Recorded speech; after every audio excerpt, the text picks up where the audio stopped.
إن الحمد لله نحمده ونستعينه ونستغفره ونعوذ بالله من شرور أنفسنا ومن سيئات أعمالنا من يهده الله فلا مضل له ومن يضلل فلا هادي له أشهد أن لا إله إلا الله ولا شريك له وأشهد أن محمدا عبده ورسوله أرسله بالهدى ودين الحق ليظهره على دين كله ولو كره المشركون أما بعد.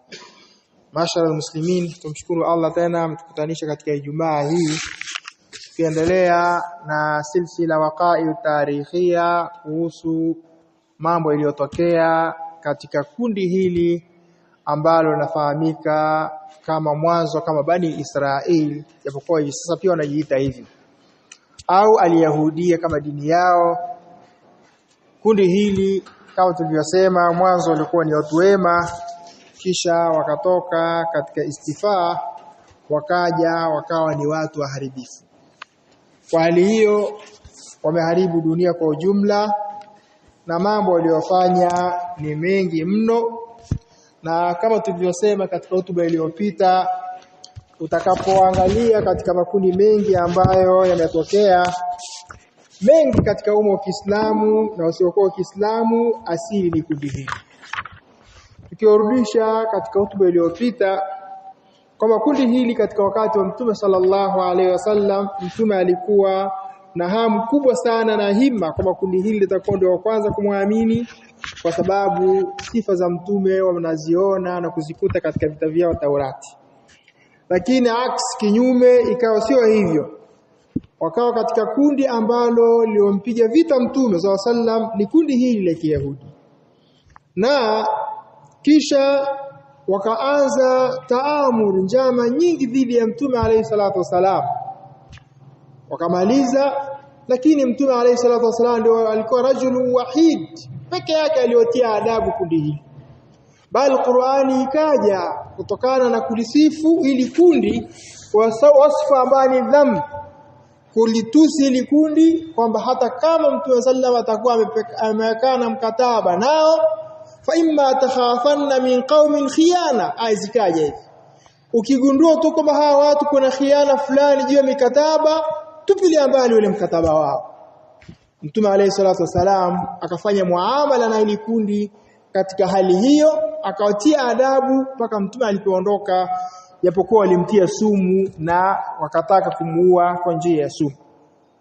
Hizo tukasema wakaja katika khilafa al-islamia biljuhudi allati qama biha, juhudi ambazo walisimamia kundi hili kubwa, akiwapo muasisi wao Abdullah ibn Saba al-Yahudia. Fakat taamaru ala aminil mu'minin, hakika aliweka njama Abdullah bin Saba juu ya amirul mu'minin Uthman bin Affan, fakhalauhu fakataluhu, wakawa ili kwa ajili ya kumtoa katika mamlaka na katika uongozi, lakini kisha ikawa ni sababu ya kuuawa.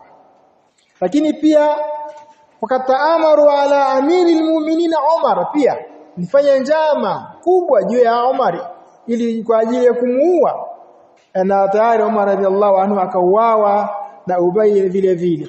Pia likafanya njama juu ya Ali ibn Abi Talib, na njama zote hizi juu ya viongozi kwa ujumla hili kundi.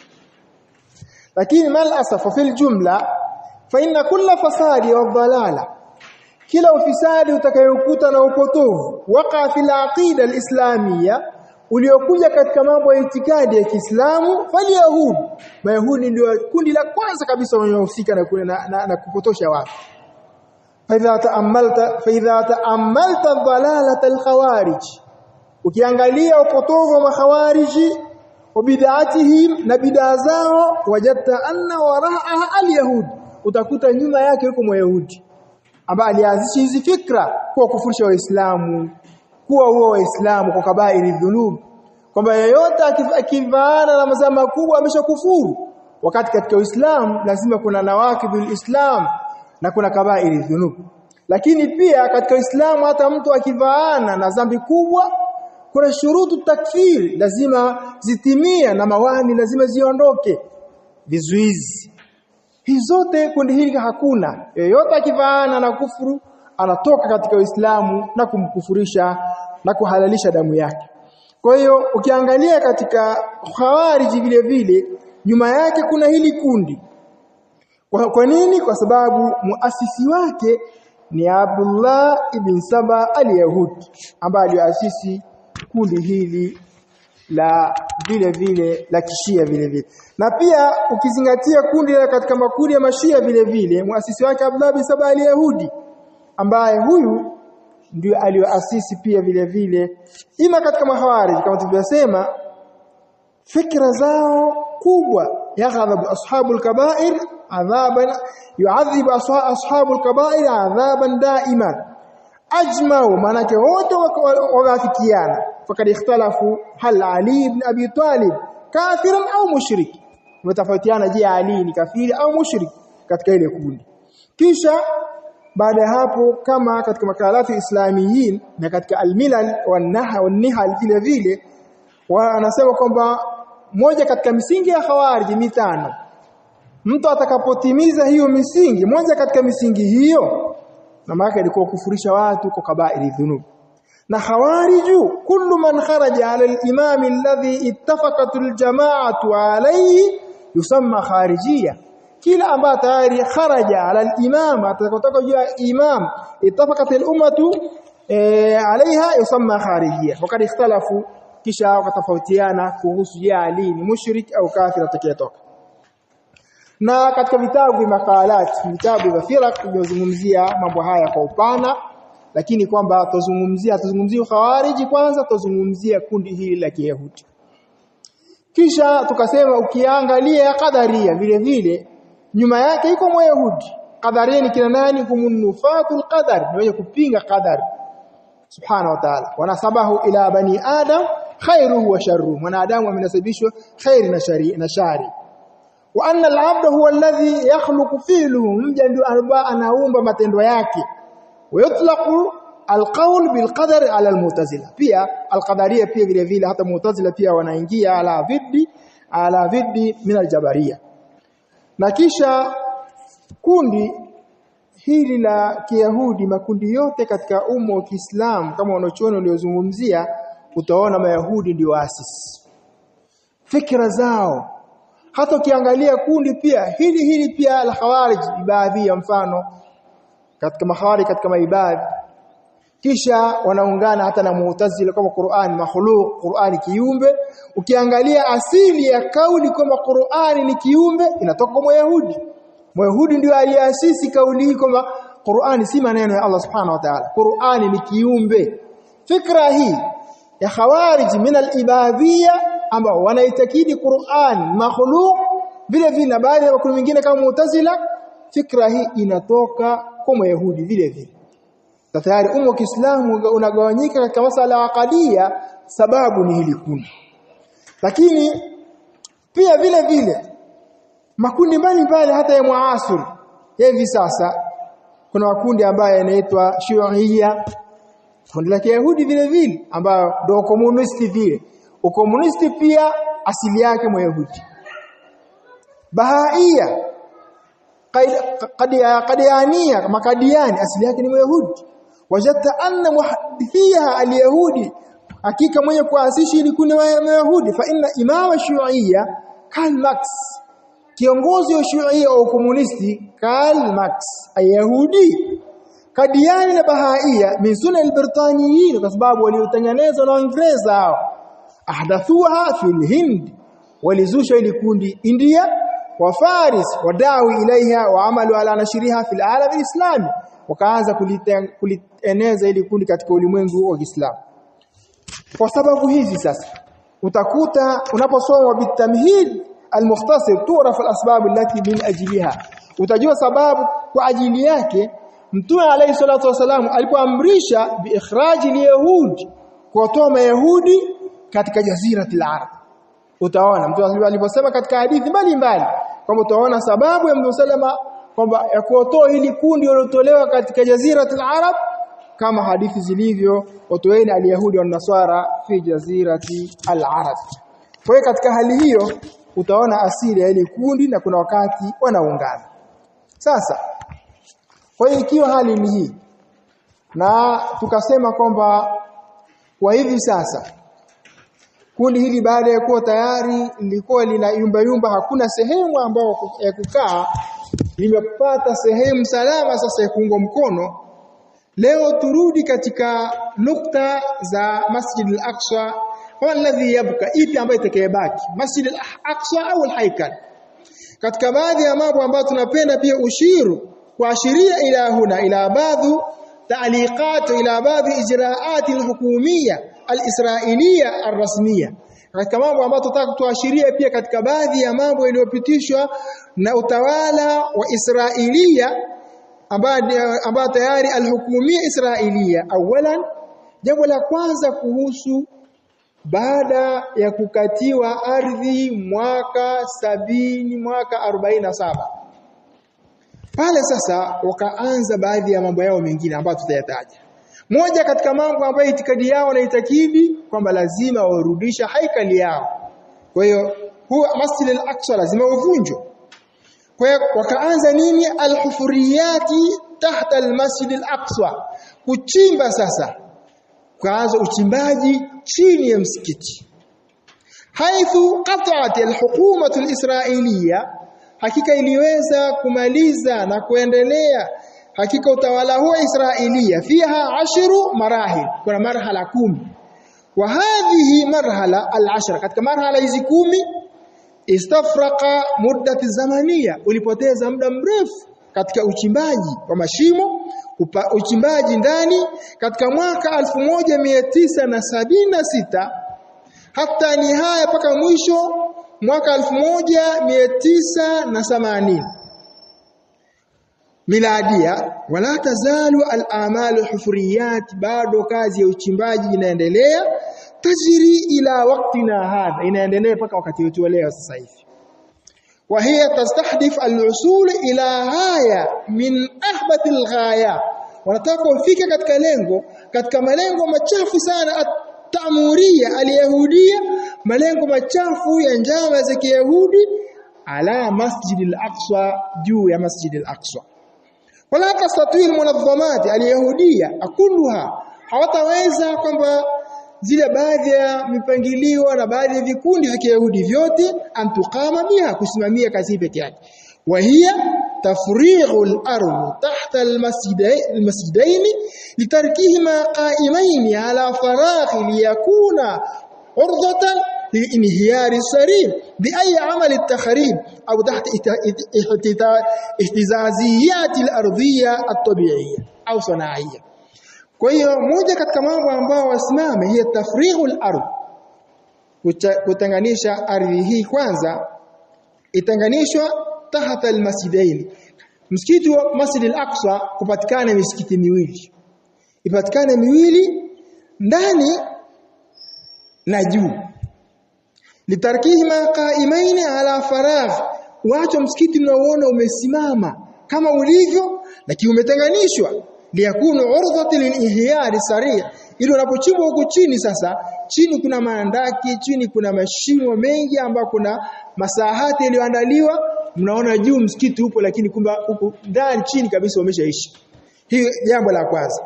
Wakaona hivyo sasa, tukifanya hivyo kwa chini kutakuwa kuna mashimo mengi ambao tayari ni uwanja kamili kabisa uliotengeneza. Ikiwa hivyo lakini juu yake unasimama na itakuwa inhiyar, msikiti unaweza wakati wote ukadondoka sari kwa pesi zaidi, bi ayi amalin takharib, kwa kazi yoyote ya uharibifu ukipatikana, au ihtizazia al-ardhiyya, au mtikisiko tu ardhi ukitikisika tabiia au sanaia, unaporomoka na unaanguka. Kwa hali hiyo mtasema kwamba msikiti uliyepita volcano au ulipita mtikisiko wa ardhi, msikiti umedondoka. Bila shaka dunia haitalaani, haitaona shida kwamba tufanyaje kwa sababu kama zinazodondoka nyumba nyingine. Walakin alhadaf almu'lan daiman huwa kashfu an athari albaqiya alhaykal athani, lengo ni kuweza kutafuta athari zilizobaki katika msikiti wao wa pili. Msikiti wa pili au katika haikalu yao ya pili alladhi dumira, ambayo iliweza kuteketezwa na kuvunjwa haikal katika mwaka wa 70 kabla miladi, kabla ya kuzaliwa Isa ibn Maryam. Hii haikali ya pili iliteketezwa mwaka wa 70 kabla Isa hajazaliwa. Sasa kuna tafutwa athari baadhi ya athari ambazo za haikali, ambazo mambo tukufu zilizobaki chini ya huo msikiti. Al-haikal thani, wakati samahat al-hukuma al-israiliya, imesharuhusu serikali ya Israilia khilalul aamain, chini ya miaka miwili, katika mwaka 1995 mpaka mwaka 1996 ulianza kufanya kazi al-muassasatain, ikaasisi miasasa miwili, wa huma sharakatul athari. Kuna muasasa unaitwa sharakatul athari al-israiliya. Shirika hili la kufuata athari na mambo ya kumbukumbu za Israilia kuhusu haikali yao, kuna chimbwa kwa ajili ya kuweza kutafuta athari na mabaki yaliyobaki kuhusu athari yao ambazo haikali yao ilivunjwa mwaka wa 70. Lakini kuna sharakatu tatwir al-Qudus, lakini kuna shirika lingine kazi yake kuifanya vizuri Qudus na kuifanya ikae vizuri. Hiyo pia ni shirika lingine, bil ijra'i al-mazid, kupitisha ziada min al-hufriyat, uchimbaji uendelee tahta al-Masjid al-Aqsa, chini ya msikiti Masjid al-Aqsa. Hii ni jambo la kwanza ambao wamelifanya na wanaendelea kulifanya. Thania, jambo la pili, shakul anfaq, hakika kuhakikisha kwamba kupasua na kuchimba maandaki. وهي العمليات تشترك بالعمليات الحفريات, ni kazi ambayo inashirikiana sawa sawa na uchimbaji huu tuliosema, uchimbaji wa mashimo. Fi annaha tuhaddidu asasati almasjid al-aqsa, ili tayari kuweza kuandaa na kutishia misingi ya msikiti wa Aqsa katika marhala al-hali, katika marhala ya hivi sasa. Watushilu mashrubi bina'il haikal, na pia ili kufanya kazi nzuri, urahisi wa kujenga haikal katika kazi ifuatayo, kazi ya pili. Wakana kisatu iftitahi rasmi, ikawa kisa cha ufunguzi rasmi linafaki, kufunguliwa maandaki, ambaye aliyosimamia katika mwaka 1969, ambaye tayari kulifunguliwa maandaki rasmi, na aliyofungua alikuwa anaitwa Al-Hashim An-Nuaim. Al-Hashim An-Nuaim huyu al-Yahudia huyu, bimathabati naftu an-nadhar tabanni dawla Israiliya al-Ibriya, ili kwa ajili ya kuweza kusimamisha dola ya Israeli Ibriya isimame vizuri. Fil waqti ashara ila badi al-ijra'i al-amal ar-rasmi al-Israili, ukaashiriwa sasa kazi ianze husika rasmi sasa kwa ajili ya kazi hii ya maandaki. Ikafunguliwa kikao maalum itahawili al-Masjid al-Aqsa ila mabadi al-Yahud, ili kugeuza msikiti huu hiyo ni sehemu ya kuabudu Mayahudi. Fabana anitamala an-nafq bitul 400 mitr, baada ya maandaki kuchimbwa urefu wa mita 100, fi fitrati al-amali sirriya, ilikuwa ni kazi ya siri ndani. Kama bil iftitahihi umratul Qudus, kaanza sasa kufunguliwa sasa kazi hii pia katika rasmia, na aliyokuja kufungua alikuwa Kitid College rasmia, na ikawa ihtifal al-alani, ukawekwa sherehe maalumu ya waziwazi. Wa hadha al-iftitah rasmi arada bihi al-hukuma al-israiliya, na ufunguzi huu rasmi ilitaka hakika utawala wa Israeli antuwajjiha risalatan, uelekeze ujumbe maalumu, mafaduha, faida yake ujumbe wenyewe ni nini? Anna al-yahud asbaha shuraka fi sahati al-Aqsa, Mayahudi sasa wameshakuwa na hao wanashirikiana na Waislamu katika uwanja wa Masjid al-Aqsa. Nyinyi mko juu mnaswali, wako chini. Maana ufunguzi huu kawa kwamba kwamba wote tuko katika Masjid al-Aqsa, kwa sababu wao wanaona eneo la takatifu kwamba tayari ilikuwa sasa ni kuashiria na ujumbe kupeleka kwamba hivi sasa mnashirikiana, wao wako chini, nyinyi mko juu. Na kisha fal-anfaq tajri min tahtiha wa bidakhilha masahatu, na hakika maandaki yako chini na ndani yake pia kuna uwanja mkubwa, tasluhu bi an takuna kanisa muaqqata, ambao unawezekana kuwa ni kanisa kabisa moja kwa moja mbali na mipaka yake hii Yahudi. Yuqimu fiha ar-raghibun, ambao tasimama juu ya kanisa hili wenye kupenda Yahudi, salatu wataswali swala zao sehemu hiyo. Fi duari al-asfal, wakiwa chini wao wanaswali swala zao wakiwa chini, haithu yahtahu al-intikali ad-dawri al-uli, kama hawataki kuja juu wao wataendelea kufanya ibada zao katika haikali yao. Kuna kuwa sasa na misikiti miwili au na msikiti na haikali. Msikiti wenu Aqsa ambao tayari wakati wote waweza kaondoka ukavunjika, lakini wao wako chini, wako ndani sasa. Wakati wadat al-hukumatu al-isra'iyya, hakika waliweka hakika utawala wa Israelia lawhatun oktronia, mambo haya kitaalamu waliweka dakhili an-nafaq, ndani ya hayo maandaki, ambao kwa ajili kukagua usalama, vitu kama hivi ambavyo viko, ambao ni kamera maalum ziliwekwa. Tudhihiru bil balad al-qadim al-Quds, ambazo zinadhihirisha sasa mji wa zamani wa Quds ulivyokuwa kabla nyinyi ambao tayari Waislamu kujenga masjidi yenu Aqsa. Wa biduni al-masjid al-Aqsa, wakati wanadhihirisha kwenye ramani zao hakuna masjid al-Aqsa wala masjid al-Sughra, hakuna. Wa yadhharu makanuha al-haykal al-yahudi, katika ramani sasa inaonekana haikali ya Kiyahudi ndio inaonekana. Wasattiba ni'ma jadida takhlibu alayhi sibghati al-yahudiyya al-israiliyya, ramani kabisa ya Kiyahudi ya Kisraeli kwamba na haikali yao kama ilivyokuwa mwanzo. Hili pia ni jambo ambalo bado watu hawa angalia walivyo.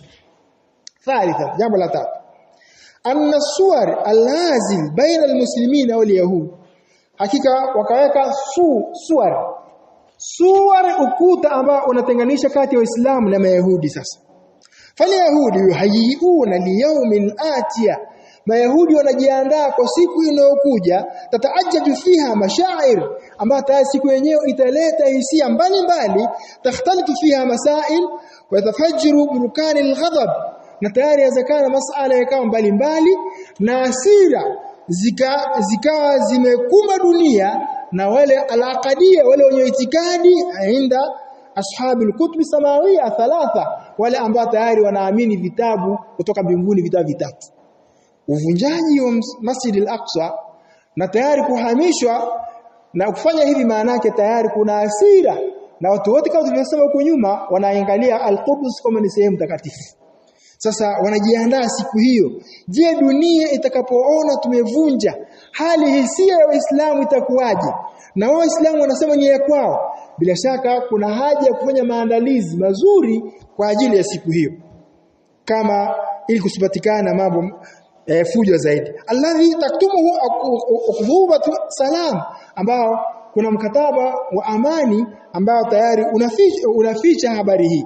Haithu turiha mashruu al-fasli baina sha'bayn, kwa sababu kumeletewa mawazo na kila mmoja akatoa rai kutenganisha kati ya sha'bayn, kati ya raia na kati ya aina hizi mbili, watu wawili, ashabu al-muslimu al-filistini, ambao raia muislamu ama ni Palestina, huyu mpalestina muislamu atenganishwa, wa shabu Israeli, na huyu upande wa Israeli naye atenganishwa. Ukuta utenganishe katika hilo. Wadhālika bibina'i suwar adh-dhakhama, kwa kujenga ukuta mkubwa ya mtaddu tul, ambao unarefuka thuluth mitar, thuluthu mi'at wa thuluthu mi'at wa situna, ambao zaidi ya mita 160.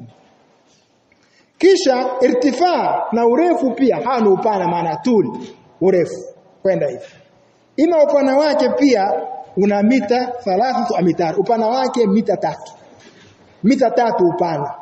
Urefu sawa sawa na mita 160. Kwa hiyo mwanzo lazima waanze hivyo. Waliweka azma yao mwanzo ianze hivyo. Wakati wataendelea kuongezeka siku hadi siku kwa kadri ya gharama ambazo zinazohitajika kwa ajili ya kufanikisha kazi yao hii ya kutenganisha kwamba hao huku kwa Palestina hawawezi kuingia katika Masjid al-Aqsa. Walifanya hivyo. Kisha na يفصل الأراضي الخاضعة للسلطة الحكومة الإسرائيلية والأراضي الواقعة للسلطة الفلسطينية. ambapo tayari hapa kuna ardhi mbili sasa, ardhi ya Palestina na ardhi ya kwao wao. وقد حدث للمشروع وقام ببدء فيه وزير شرطة إسرائيل. na tayari alikuwa ni mhandisi kwa ajili ya kazi hiyo ambaye ni waziri wa Israel ambaye anaitwa Mushahir Sihaq. Huyu ndiye aliyefanya kazi hii, Mushahir Sihaq. Wakati wajaha mashruu bibina'i suwar su'ubat fi tanfidhihi, na tayari kutokana na ujenzi wa ukuta huu ulikuwa kuna ugumu kuhusu kutekeleza fi bidayati bisababi dhikham takalif almaliya, kwa sababu ya mali, kwa sababu unahitaji gharama nyingi. Kwa hiyo tayari ukawa kuna ugumu.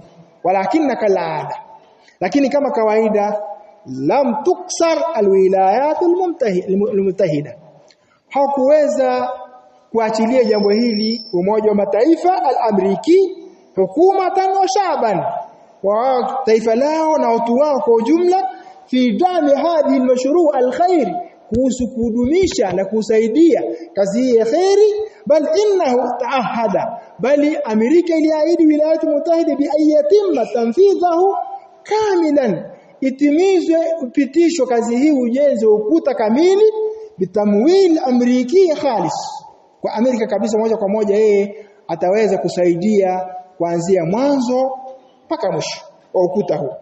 Haithu ukirra lahu mizania mundu, kwa sababu ilipitishwa mizania kuanzia mwaka 1993. mwaka 1993 ukirra mizania wakaddama ar-rais al-Ameriki, akaweza kutanguliza rais wa Amerika Bill Clinton al-aqsat al-awwal huwa 100 milioni dola, milioni 100 dola, milioni 100 alitoa hizi fi ziyaratihi li Israel, alipoitembelea Israel katika mwaka 1996 alitoa dola milioni 100 kwa ajili ya kuhakikisha ukuta huu ujengwe. Kisha huwa 100 milioni dola li Israel wa mawala, na kisha akatoa vitu vingine kwa ajili ya usaidizi. Na kama tulivyosema kwamba mwanzo kwamba taifa hili kama awali limesema katika Qur'ani, kutokana na kuvunja kwa mikataba na kuvunja kwa ahadi na kuacha kwao dini, na tayari wakaacha vile ambavyo tayari viliwafanya wao wakawa utukufu, wakawa ni watakatifu duniani wakati huo, wakati wa Musa alayhi salatu wasalam.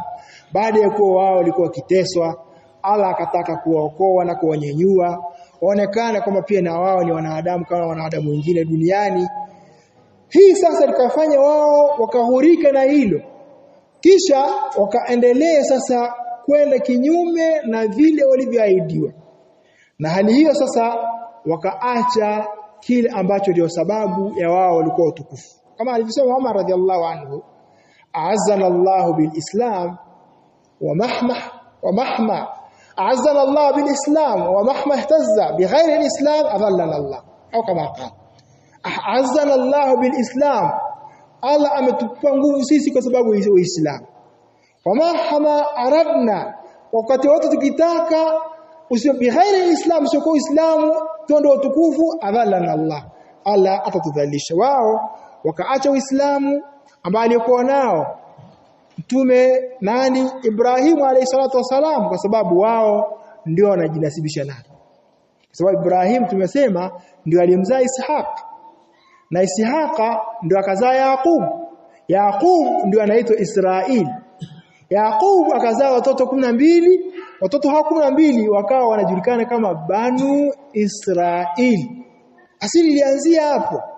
Kwa hiyo Yaqub peke yake jina lake ndio alikuwa anaitwa Israil Yaqub. Je, watoto wake wanaitwaje? Wakawa wanaitwa Banu Israil watoto wake. Sasa haya yote waliacha walipoacha mila ya Yaqub. Na Yaqub mwanzo kabla wakati mauti ilipomhudhuria aliwakusanya watoto wake wote akawaambia madha taabuduna min badi, kama Allah anasema katika Qur'ani, mimi nikiondoka mtaabudu nini? Anataka jawabu kwamba wataacha hii dini au hapana. Watoto wakajibu na'budu ilahaka, tutaabudu Mola wako wewe na Mola wa nani, na wakamtaja Ibrahim na Ismail mpaka mwisho Ishaq. Tutaabudu vile ambavyo naabudu wewe na Ishaq na Ibrahim vile vile, ilaha wahida, ni huyo, hatutabadilishi. Yakubu akawa anaondoka kwamba amewaacha wataendelea na ibada hii. Lakini baadaye wakaacha wakageuka kama tulivyokuwa katika hili kundi. Aqul qawli hadha billahi tawfiq.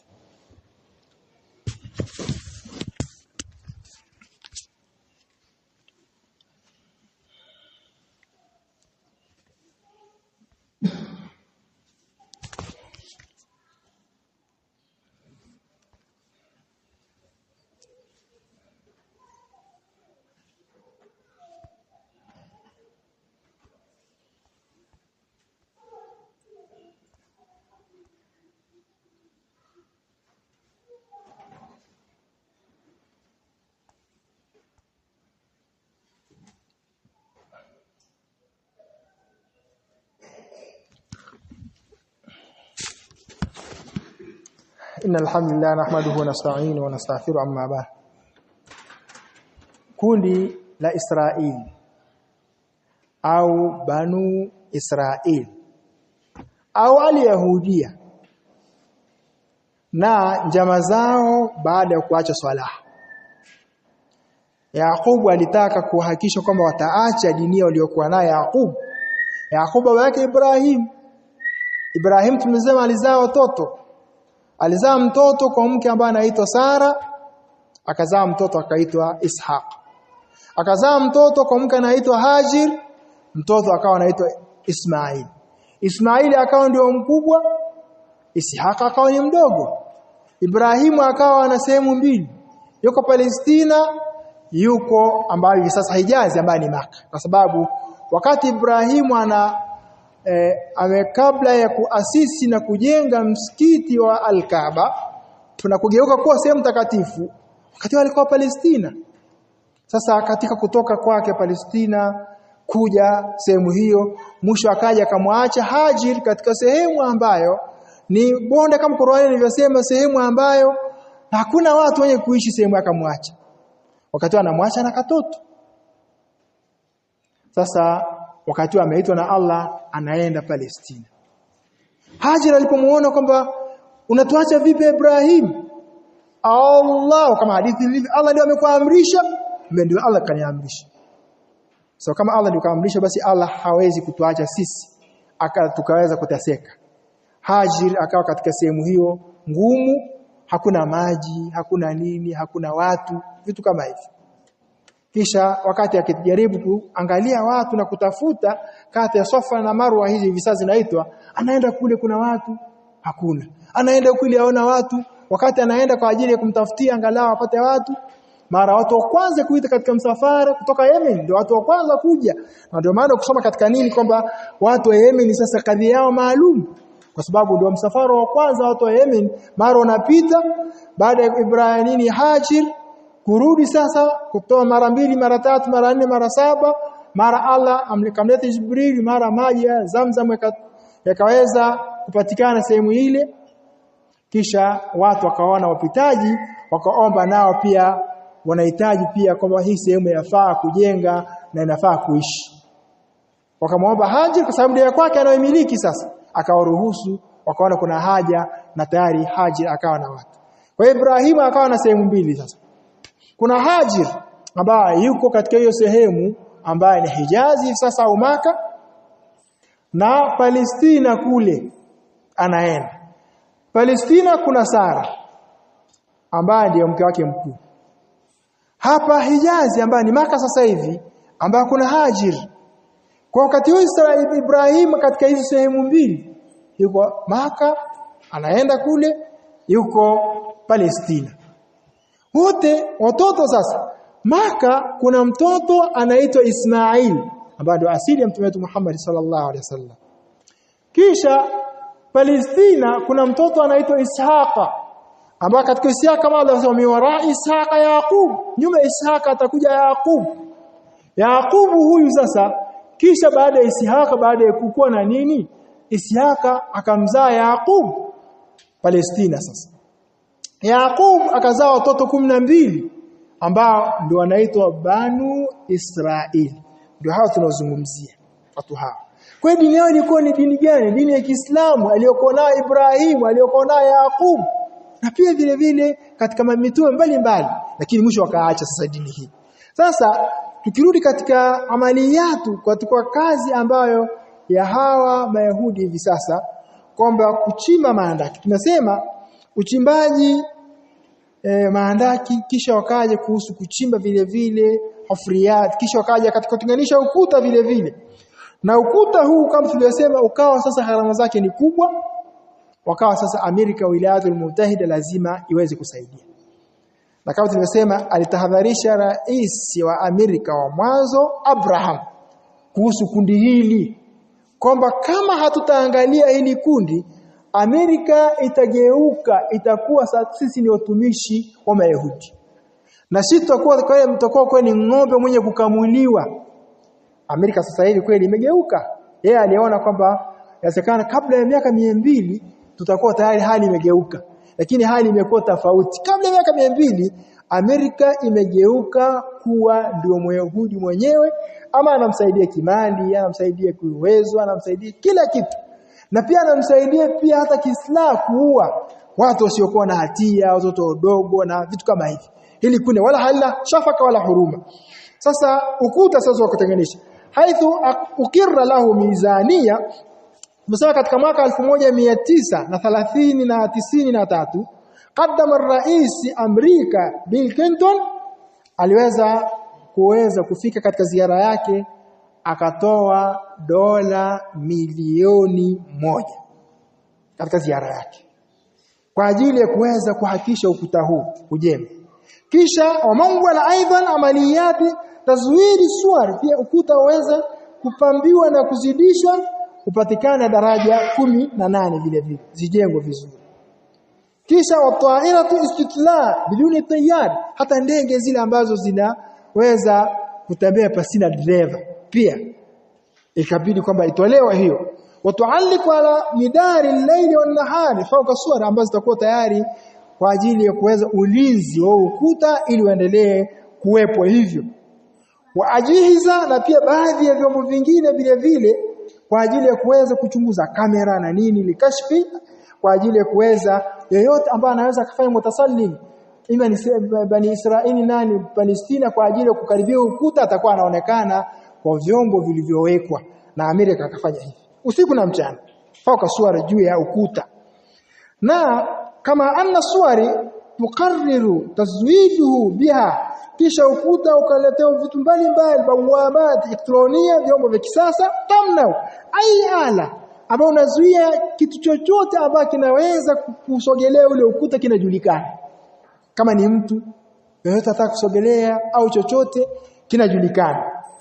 Waalana, na ikatangaza Wilayatul Muttahida Amerika an irsali muadda, kupeleka pia baadhi ya mambo mbalimbali ya kiusalama na nini katika ardhi hii kwa ajili ya kulinda huu ukuta ili kuendelea kujengwa. Na wabiha ajihasatu rasdi taswiri bil harakati ala imtidadi suwar, vyombo mbalimbali ambavyo vya kuweza kupiga picha ambazo harakati yoyote ambayo inasogelea ule ukuta tayari itakuwa inajulikana na wote walikuwa wanajua kule.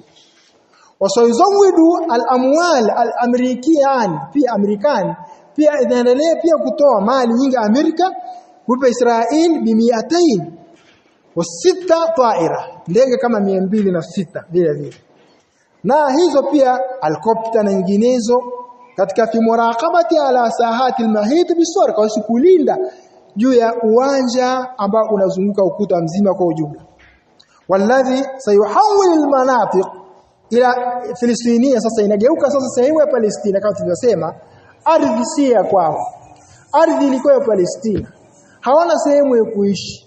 Umoja wa Mataifa wanaona bora wakakatia eneo lao mwaka 47, lakini mwisho tayari wanaanza kusogea siku hadi siku, ili hao hata watu wenye ardhi yao kuwafukuza wao hawana eneo lao.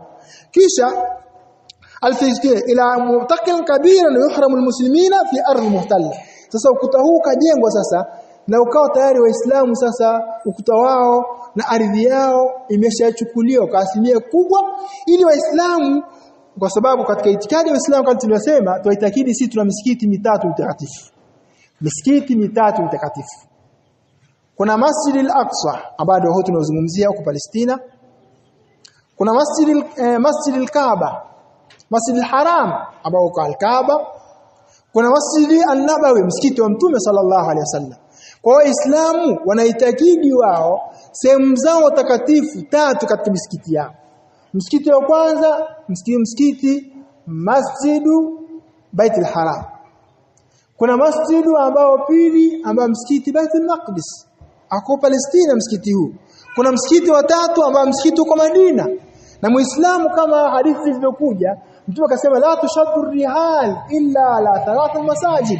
Haruhusiwi mtu kufunga safari kwa ajili ya ibada au kwa ajili ya kwenda kuswali katika msikiti yote isipokuwa katika msikiti mitatu. Mtume akataja mtu anaweza akafunga safari, anatoka hapa kwa ajili tu ameandaa hela zake ili aenda akaswalie msikiti wa Al-Kaaba. Hii safari sahihi. Na watu katika mwezi wa Ramadhani Waislamu huo wengine wanaenda kwa ajili akafanya umra na akaswalie kwenye msikiti wa Al-Kaaba. Bas hilo tu, wala sio hiji. Au msikiti Mtume Muislamu anatoka hapa ili aende kuswalia katika msikiti wa Mtume sallallahu alaihi wasallam Madina. Au Muislamu atoka hapa ili akaswalia katika msikiti wa Baitul Maqdis ambao uko Palestina. Sasa hapa wao ukuta huu kuzia Waislamu kabisa moja kwa moja kwamba kuna sehemu mbili tofauti, na sayuhawwalu almanatiq alfilistiniya ila mutaqalin kabir yahrumu almuslimina fi al-a'rad almuhtalla bimujarrad at-tamattu bin-nadri muqaddasati hatta walau min wara'i ufq. Ambao Uislamu atazuiliwa, hata ruhusiwa hata kule kutizama jicho tu atizame msikiti huu, hata kwa nyuma hawezi makutizama ule msikiti, hata kuutizama ukukuta utakuzuia. Sasa hata kuutizama tu angalau sasa moja katika msikiti yetu mtakatifu duniani, moja wapo Masjid al-Aqsa. Kwa hiyo ukuta huu unakuzuia moja kwa moja kwamba huruhusi hata kuutizama. Na hilo sasa, na pia imekuja vile vile fakarjaa fi kitabi Qabala. Imekuja katika kitabu kinaitwa Qabala fi sharh Taurat. Kitabu hiki kinasherehesha Taurati. Sasa Taurati ni kwa mujibu ni kitabu chao wanasema wao. Kwa hiyo kitabu Qabala kimekuja katika kusherehesha kitabu cha Taurati. Imekuja hivi maana tusafu al-Qudus bi shakhinat, yani al-malakut alladhi sayahkumu al-alam wa sayuhitu biha al-murtafa'at hatta la tasil ilayha quwa adh-dhalam wa satalu judranha hatta yauda tawazun ila al-alam. Intaha. Sikiliza maneno kuhusu kitabu Qabal sharh ya Taurati. Anasema hivi, tusafu al-Qudus, inaelezewa al-Qudus inaitwa bi shakhinat. Shakhinat ni nini? Yani al-malakut, ni sehemu ya malakut alladhi sayahkumu al-alam, ni sehemu ambayo tukufu ambayo tayari ndio sehemu ya kutawala ulimwengu mzima. Sehemu hiyo wasayihitu biha al-murtafiat, na hiyo shakhinat al-Qudus itazungukwa na murtafiat na kuta mbalimbali ambazo ziko juu murtafiat hata yaudu taazun ila alam, manake itazungukwa na murtafiat hata la tasul ilahi quwa dhalam, ili isije ikafikiwa sasa Qudus na nguvu ya giza, kwa sababu wao wanaita Masjid al-Aqsa na Masjid al-Sakhara rijsi wa rajasa, wanaita hivi kwa kitabu chao. Kwa hiyo Masjid al-Aqsa wanaita rijsi wa rajasa. Kwa hiyo itabidi sasa ukuta sasa kuzunguka hiyo al-Qudus. Wasatalu judranha, na ukuta zake zitakuwa juu hata yauda tawazun ila al-alam. Kwa hiyo lazima ukuta zio juu. Kwa maana yake kujenga Bani Israili ukuta kwa mujibu wa Taurati yao ama muharraf ama Qabal, kitabu kinachofarishi siri au sharia ya Taurati. Kwa hali hiyo utaona sasa tahsin al-Quds wa tahwilha ila qaryatin muhassana. Quds kuwa ni kijiji maalumu ambacho kimedhibitiwa na tayari iwe nyuma yao, wao ndio wao ndani ya hiyo, min khalfi judraniha laysa illa ta'biran an tarkib al-aqdiyya. Hii inaonyesha kwamba wao wameenda kinyume na itikadi na ni ummatun jabani, ni watu ambao waoga wa nafsia al-umma al-yahudia al-mal'una, watu waliolaaniwa kama Qur'ani inavyoeleza.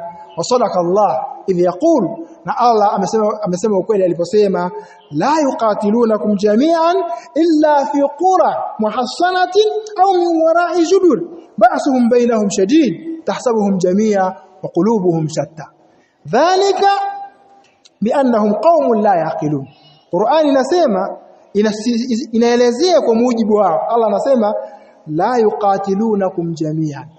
Angalia namna wa Palestina walivyozunguka, watu wachache wamezunguka sehemu mbalimbali na wao na madege yao na nini. Allah la yuqatilunakum jami'an illa fi qura muhassana.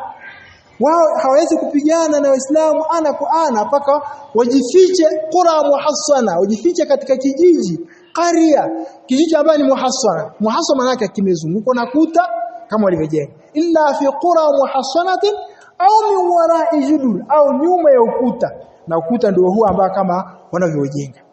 Kwa hali hiyo sasa Allah asema dhalika bi annahum qaumun la yaqilun, hao ni watu ambao hawana akili, kwa sababu wameacha Uislamu, wameacha dini ya Ibrahim aliyokuwa nayo, wakaacha dini ya Ishaq aliyokuwa nayo Ishaq, wakaacha dini vile vile Yaqub ndio anaitwa Israeli, na wao ni watoto wa Israeli, watoto wa Yaqub, na Yaqub alikuwa haikuwa hivyo. Kwa hali hiyo sasa wao wako kinyume na hivi, na hizi ni moja katika khutuwati, na moja katika Uislamu kama tulivyosema al-Aqsa am al-Haikal. Ipi itakayebaki sasa, Aqsa al-Muslimin am Haikal al-Yahudi? Je, Aqsa wa Kiislamu ambao msikiti na Ayubu ndio utakayebaki, au wao kama walivyochimba hivi sasa haikali yao ndio itakayebaki? Ipi itakayebaki katika hizo mbili? Na wao wanaona moja katika haikali yao ni haikali takatifu, na anaitakidi hivyo kwa sababu alikuwa nayo Suleimani, kama tunasema katika hotuba zilizopita. Kwa kufahamu safari ya Miraj, Isra wal Miraj, ukafahamu kadhia hiyo, ukaona ni mambo ya itikadi, kuamini mmoja katika sehemu takatifu, kuamini al-Aqsa, lakini pia ukaamini msikiti huu ni moja katika misikiti mitakatifu, na ndani ya msikiti huu kuna jambo la itikadi ambayo Mtume sallallahu alaihi wasallam alitoka katika msikiti wa Maka kwenda katika Baitul Maqdis, kama Qur'ani ilivyosema subhanalladhi asra bi'abdihi laylan min al-masjidil harami ila al-masjidil aqsa alladhi barakna hawla linuriyahu min ayatina. Ametakasika Allah subhanalladhi asra bi'abdihi, ametakasika Allah ambaye amempeleka mja wake Muhammad sallallahu alaihi wasallam minal masjidil haram, kutoka katika msikiti huu al-haram, msikiti wa Maka, ila al-masjidil aqsa, akampeleka paka katika masjidil aqsa. Hapa maana yake misikiti miwili imeunganishwa. Qur'ani inaunganisha Mtume sallallahu kutoka katika msikiti wa Maka ambaye ni kwake yeye, na masjidil aqsa ambaye ni kwake yeye. Na hapa kukaa kuna safari mbili, safari ya mbinguni na safari ya ardhini. Safari ya ardhini inaitwa Isra, safari ya mbinguni inaitwa Miraj. Hizi ni safari ambazo Mtume sallam ametoka Maka kwenda Baitul Maqdis. Hapo Muislamu akijua hivyo atajua umuhimu wa mada hii na yapi yaamini, na pia kundi hili baada ya kupora sehemu takatifu ambayo Mtume sallam amepewa kama mtume na akawasalisha manabii, akiwa katika safari, akiwa pale katika Masjid al-Aqsa, aliswalisha mitume wote, akawa yeye ndiye imam, kuonyesha kwamba sehemu ni ya kwake na watarithiwa umma wake Muhammad sallallahu alaihi wasallam na wale ambao watakayemwamini mtume Muhammad sallallahu alaihi wasallam. aqul qawli hadha billahi tawfiq. Allah sallallahu ala Muhammad wa ala ali Muhammad kama sallaita ala Ibrahim wa ala ali Ibrahim wa barik ala Muhammad wa ala ali Muhammad kama barakta ala Ibrahim wa ala ali Ibrahim fil alamin innaka Hamidum Majid. اللهم أعز الإسلام والمسلمين وأذل الشرك والمشركين ونكس أعدائك أعداء الدين واختم لنا بالباقيات الصالحات أعمالنا وأقم الصلاة